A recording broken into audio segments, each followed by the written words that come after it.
The isekai genre is certainly one of the genres of all time.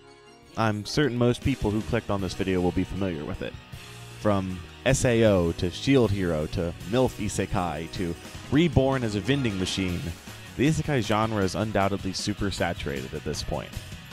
Every season brings with it the seasonal isekai, about some generic self-insert protagonist who gets sent to a world of swords and magic and finds out that he has some secret gift. If the author's feeling a little daring, they might add in a subversion of the genre by making the protagonist appear weak at first with a useless skill or with a low level before going, actually, and making them the strongest character to ever exist. If they want to get really daring, they might just add in something dark, like the protagonist going through something traumatic because he's different or strong or weak, which inevitably leads to the protagonist getting super strong, or stronger if he was already. These seasonal isekai have created a huge amount of genre fatigue in the anime community, leading many people to view isekai as a trash genre and immediately discounting a new show simply because it happens to take place in another world. Is it warranted? Absolutely. The isekai genre is so bloated with garbage that I don't think its reputation will ever really recover. After all, for every Grimgar of Fantasy and Ash, there's 10 isekai cheat magicians. But even still, even with how awful the vast majority of isekai are these days, I still love isekai. Why? Because I've seen how good it can be. Isekai has such an unlimited potential for storytelling that people often overlook due to its association with the low-budget anime of the times. For example, some of the most classic Western stories ever written have been isekai.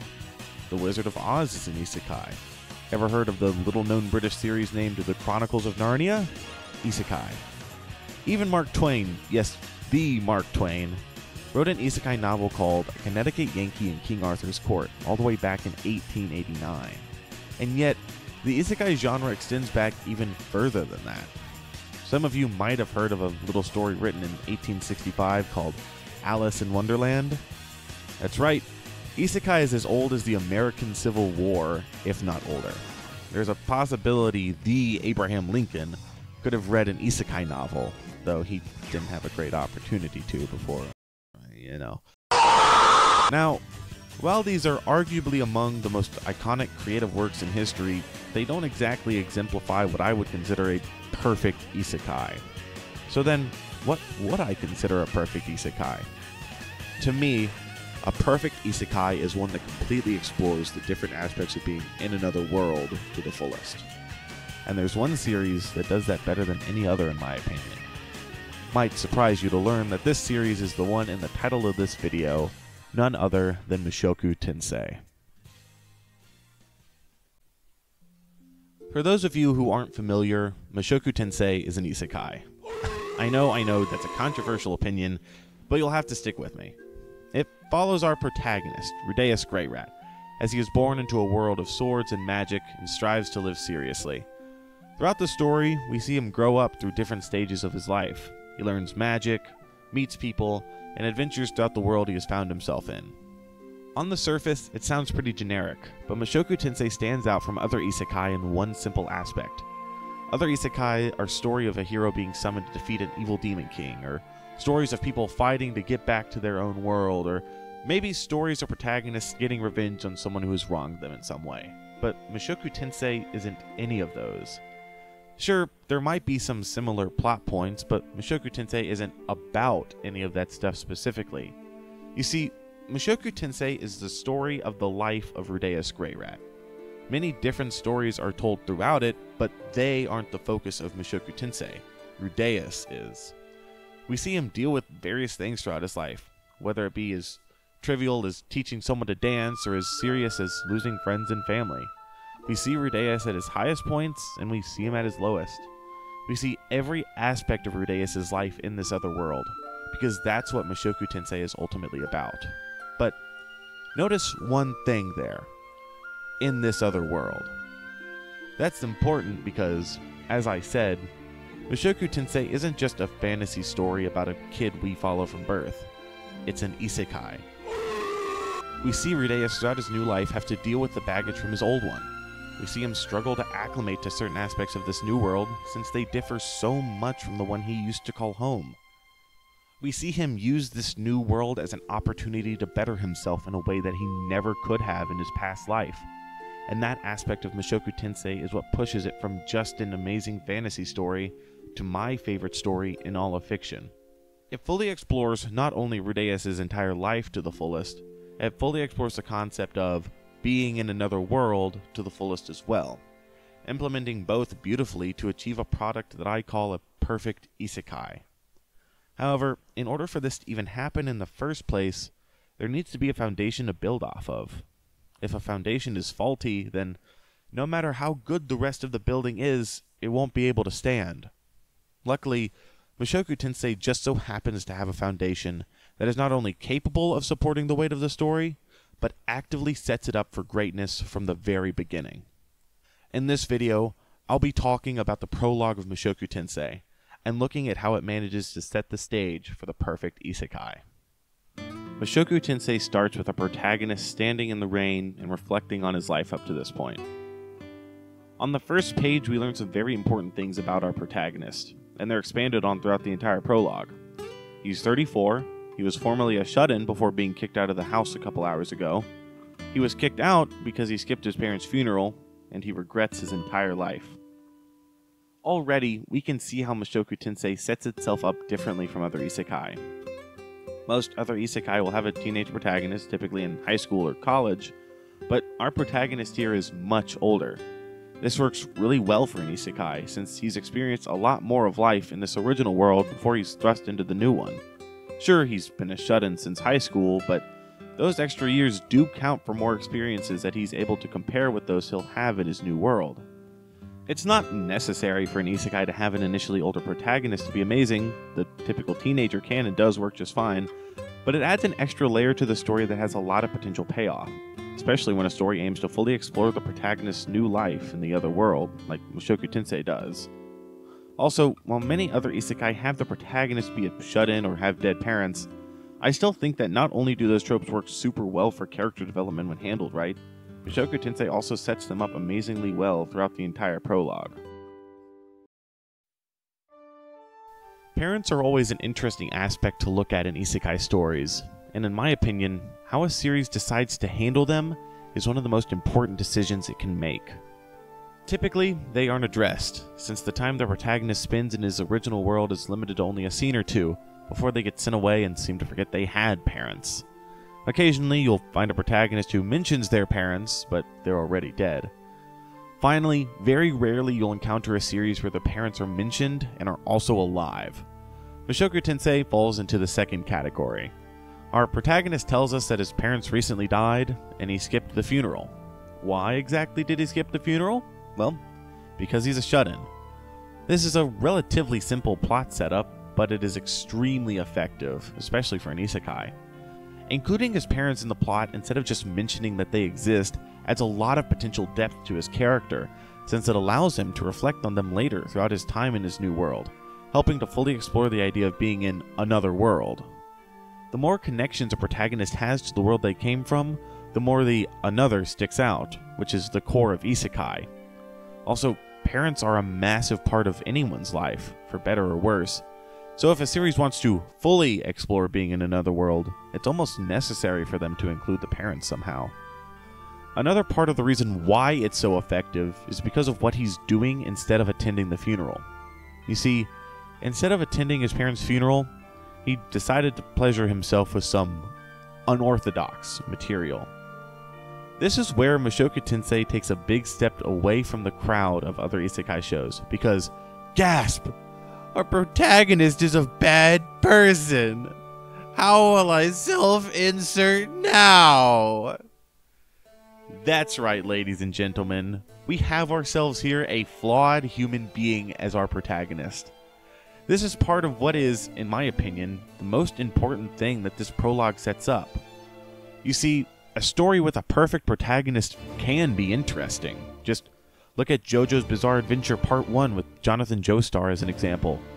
But that has some serious drawbacks and limitations. Mainly, if a character is perfect from the beginning, where can they go from there? If you have no flaws, how can you overcome them? This part of the prologue shows that our protagonist is far from perfect, so it sets him up for the monumental growth that will happen over the course of the series. Also, establishing that our protagonist is a flawed person this early on allows the audience to have a point to measure to, a point where the reader can look back and see how far the protagonist has come. Of course, this part is also extremely impactful in Universe 2, but for a less positive reason. After he skipped their parents' funeral, the protagonist's siblings come to deliver him a letter formally disowning him. When he ignores them, they finally break down under all the years he spent locked away, treating them and the rest of the family as trash, and they destroy his computer, beat him up, and throw him out on the street. This leaves the protagonist truly alone, with nowhere to go. As he should be after all he's done, right? But then the question arises, why was he a shut-in in the first place? What led him down the path to becoming the man we just saw get kicked out of his home and disowned by his family? Luckily for the reader, the prologue explains everything there as well. We learn that our protagonist was pretty normal up until high school. He was born to a relatively well-off family and he was pretty social. He says that while he wasn't the most academic, he was pretty athletic and people considered him smart for his age. He was involved with various different things at school, including getting involved in a computer club and eventually building his own. However, all of this changed once he went to high school. You see, because he spent so much time with his computer, he neglected to study enough to make it into a good high school, so he ended up having to go to a school that was commonly seen as the worst around him. That school is where it all began. A delinquent cut him in line for lunch, so he stepped up and confronted him about it. The delinquent responded by getting his friends together and beating him up, before stripping him naked and hanging him on the school gate for all to see. They even took pictures and scattered them throughout the internet. This was what caused our protagonist to become a shut-in the first place. He couldn't bear to go outside, since he always saw people laughing at him whenever he thought about going out. This event deeply traumatized him, and he was never able to get over it. He remained a shut-in for the rest of his life up to this point in the prologue. Now, that's not to say he did nothing over the past however many years, though it's hard to say he did much. He mentions how with his computer and internet connection, he developed many hobbies, which he funded through his mother giving him money, but none of them lasted more than a year. Whenever he'd see someone do better than him, he'd lose all motivation and give up. Over time, all of this made him more and more sour towards people, as well as the resentment that came from not being able to come out of his room. This is all incredibly important for his character. Now the audience knows why he is the way he is. We get to see that he was once a normal person, just like anyone else, until this objectively awful thing happened to him that changes the course of his life forever. We also see that while he wanted to get out and escape this lifestyle, he was so traumatized that he was never able to take that first step himself. This bled into other aspects of his life too. Him losing motivation for his hobbies so fast is a byproduct of his lack of ability to break out of his situation.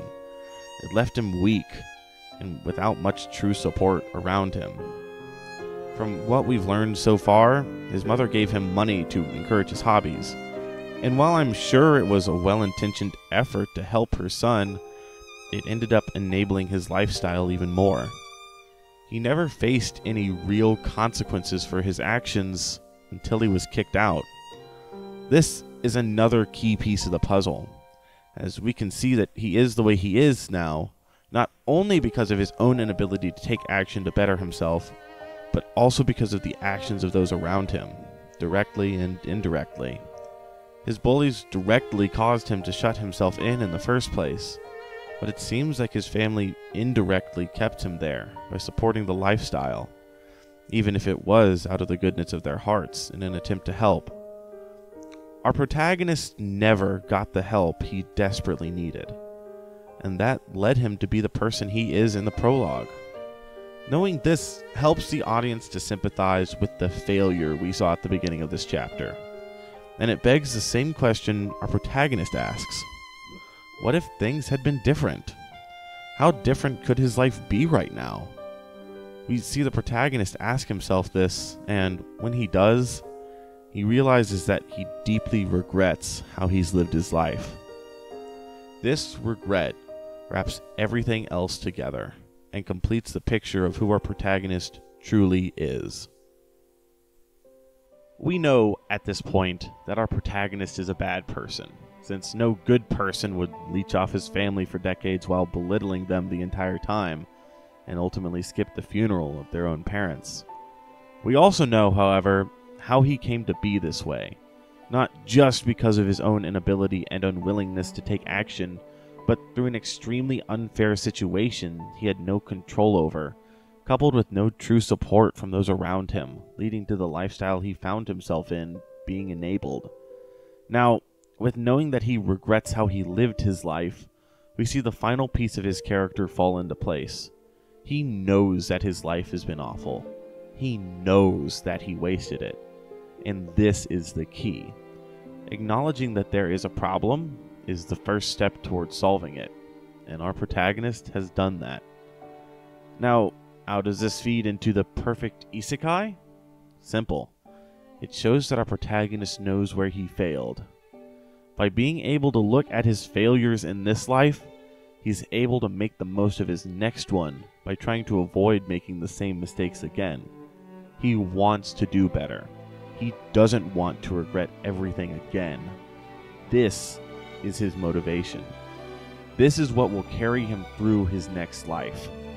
He's experienced his lowest point in this world, and he won't make those same mistakes again. This motivation that our protagonist now has will lead him to explore the different aspects of his new world, and sets the stage for him to fully take advantage of being in another world. This direct comparison of both worlds is part of exploring being in another world to the fullest. The more connections there are to the previous world, the more the concept of another world stands out. And exploring that to the fullest is what, in my eyes, makes a perfect isekai. That is why it's so important to set this up in the beginning. With this, we can see the complete picture of our protagonist, and why how his character has been set up is so important to the isekai that follows.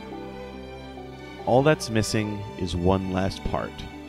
One of the most important parts of any isekai. He needs to be sent to this other world. After reflecting on his life up to this point, and realizing how hopeless it is going forward, our protagonist hears an argument happening nearby. When he looks towards it, he sees that it's 3 high school students, 1 girl and 2 boys. He reminisces about when he used to get into similar arguments with his own childhood friend, and is once again reminded of how different his life could have been if he had just put in more effort. After reminiscing, though, he notices something. A truck with the driver fast asleep at the wheel, barreling towards the students. From here, I'll leave it to the protagonist to explain what happens. The kids hadn't noticed yet. Hey, look out, I shouted, or tried to anyway. I'd barely spoken aloud in over a decade. My already weak vocal cords had further tightened due to the pain in my ribs and the chill of the rain. All I could muster was a pathetic, wavering squeak that was lost in the din of the downpour. I knew I had to help them. At the same time, I didn't know how. I knew that if I didn't save them, 5 minutes later, I'd wind up regretting it. Like, I was pretty sure seeing 3 teenagers splattered into paste by a truck moving at terrific speeds was something I'd regret. Better to save them. I had to do something. In all likelihood, I'd end up dead on the side of the road, but I figured that, if nothing else, having a bit of solace wouldn't be so bad. I didn't want to spend my final moments mired in regret. I staggered as I started to run. 10+ years of barely moving made my legs slow to respond. For the first time in my life, I wish I'd exercised more. My busted ribs sent a startling jolt of pain through me, threatening to bring me to a halt. For the first time in my life, I also wish I'd gotten more calcium. Even so, I ran. I was capable of running. The boy who'd been yelling noticed the truck approaching and drew the girl close to him.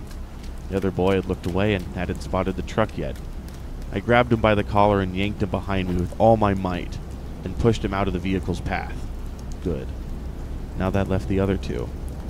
At that very instant, I saw the truck right before me. I'd simply tried to pull the first boy to safety, but instead, I'd bodily switched places with him, putting me in harm's way.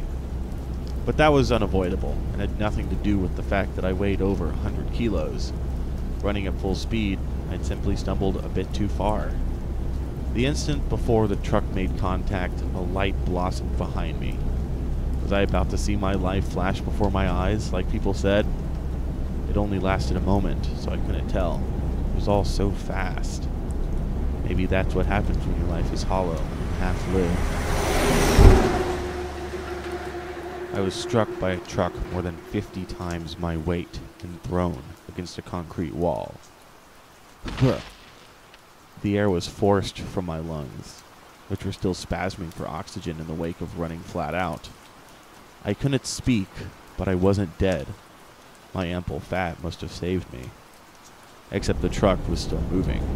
It pinned me against the concrete, crushing me like a tomato. And then I was dead.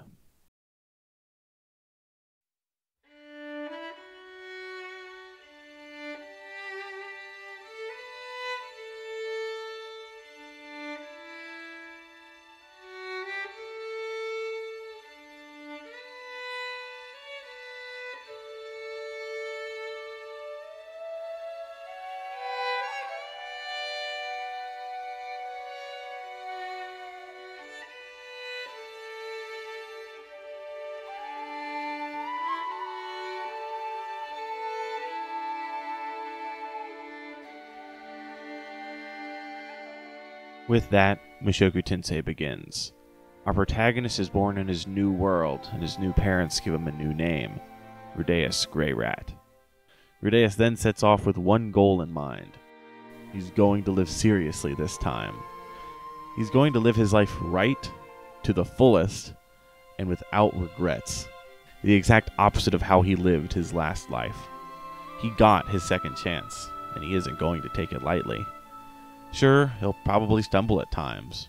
He still has trauma to overcome, and it isn't going to be easy.